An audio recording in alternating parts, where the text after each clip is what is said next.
Hi friends, welcome to Fatafat serial reviews. Maguva O మగువా episode number 63.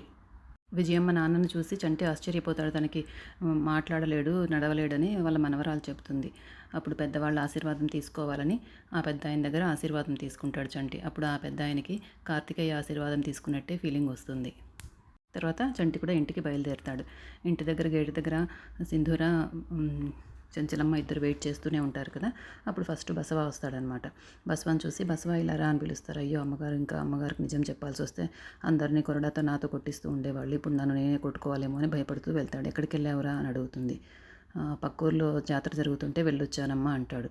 నాకు తెలియకుండా పక్కూర్లో జాతర ఎక్కడరా అంటే, జాతర కదమ్మా, జాతరకి ఏర్పాట్లు జరుగుతున్నాయి, అక్కడికి వెళ్ళి చూసి వచ్చాను అంటాడు. సరే అని ఇంతలోగా మరి మీ అయ్యగారు ఎక్కడికి వెళ్ళారంటే నాకు తెలియదమ్మా అంటాడు. ఇంతలోనే బైక్లో అయ్యగారు వస్తారనమాట. ఆయన దిగి ఆయన అడుగుతారనమాట ఎక్కడికి వెళ్ళారు ఇంతసేపు అనేసి. ఆయన కూడా ఆలోచించి పక్కూర్లో జాతర జరుగుతుంటే ఆ ఏర్పాట్లు చూడడానికి వెళ్ళారని సేమ్ అబద్ధం చెప్తారు. అదేంటి వీళ్ళిద్దరు ఒకే అబద్ధం చెప్తున్నారు అనేసి సింధూర్ అడుగుతుంది. మావయ్య మరి మీరు బసవని చూడలేదా అని. లేదమ్మా నేను చూడలేదు, నా పాటికి నేను వెళ్ళాను అంటాడు. ఏదో తేడాగా ఉందే అని అనుకుంటూ ఉంటారు చంచలమ్మ, సింధూర. ఇంతలో చంటి సైకిల్లో వస్తాడు.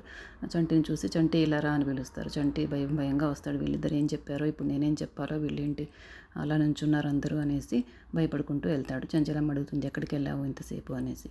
ఆలోచించి తను కూడా సేమ్ అబద్ధం చెప్తాడు. పక్కూర్లో జాతర జరుగుతుంటే వెళ్ళి చూసి వచ్చారమ్మ, అబ్బా చాలా బాగా జరిగింది అనేసి ఇంకొంచెం ఎక్స్ట్రా కూడా చెప్తాడు. అప్పుడు వాళ్ళకు కన్ఫామ్ అయిపోతుంది వీళ్ళు ముగ్గురు ఏదో అబద్ధం చెప్తున్నారు అనేసి.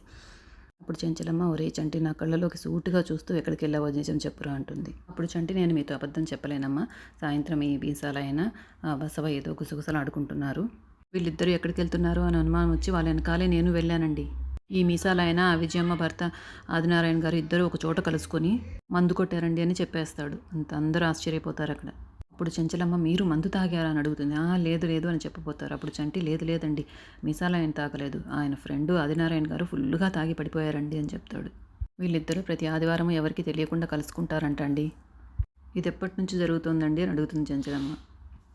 ఎప్పటి నుంచో ఏంటండి, వీళ్ళిద్దరూ ఎప్పటి నుంచో అని మొదలు పెడతాడు ఇంకేదో చెప్పడానికి. నువ్వు ఆపు అంటాడు చెన్నకేశవులు గారు. ఆగమంటారేంటండి, నిజాలు చెప్పేటప్పుడు సగం చెప్పి వదిలేయకూడదు, మొత్తం చెప్పాలండి అంటాడు చంటి. మీరు విజయమ్మ గారు విడిపోయి శత్రువులుగా మారినప్పటి నుండి వీళ్ళు కలుసుకుంటూనే ఉన్నారంటండి అని చెప్పేస్తాడు చంటి.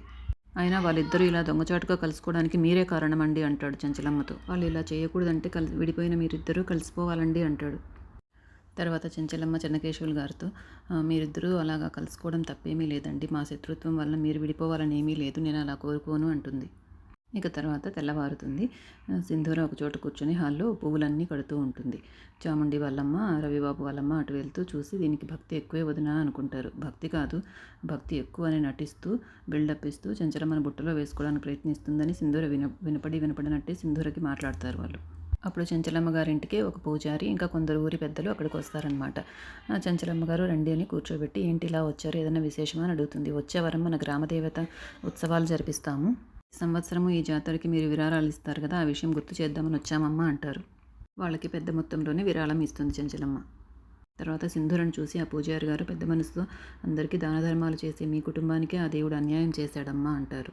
అశుభం జరిగిన చావింట్లో ఏదైనా ఒక శుభకార్యం జరిగితే ఆ దోషాలన్నీ పోతాయి, ఏదైనా ఒక శుభకార్యం జరిపించండమ్మా అని చెప్తాడు.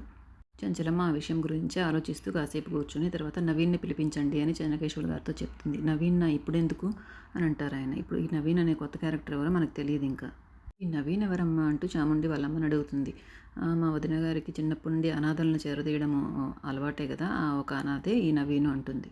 ఈ నవీన్ని చిన్నప్పటి నుంచి మా చంచలమ్మ వదినే చదివించింది, రేపో మాపో అమెరికా కూడా వెళ్తాడంట అంటుంది.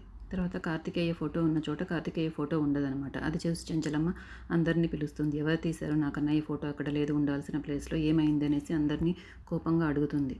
అందరూ మాకు తెలియదంటే మాకు తెలియదు అంటారు, మరి ఎవరికీ తెలియకపోతే ఇంట్లో ఉన్న ఫోటో ఎక్కడికి పోతుంది అనేసి గట్టిగా అరుస్తుంది. అప్పుడు చాముండి, నేను ఉదయం లేసేసరికి చంటి అక్కడెక్కడ తిరగడం చూశాను అత్తమ్మ అంటుంది. రవిబాబు కూడా, అవును పెద్దమ్మ, నేను కూడా చూశాను అంటాడు. అప్పుడు అందరూ వాడినే పిలిచి అడగండి, వాడికి ఇంత చనువు ఇవ్వడం తప్పు అనేసి అంటారు. అప్పుడు చంటి అని గట్టిగా అరుస్తుంది చంచలమ్మ. ఇంతలో ఎపిసోడ్ అయిపోతుంది. ఇక రేపటి సీన్లో తులసి చెట్టును నాటుతూ ఉంటారనమాట చంటి, సింధూర. దానికి పూజ చేస్తూ ఉంటారు. ఇంతలో కారు వచ్చి ఒక తను దిగుతాడు. మేబీ నవీన్ ఏమో అతను. రేపు తెలుసుకుందాం.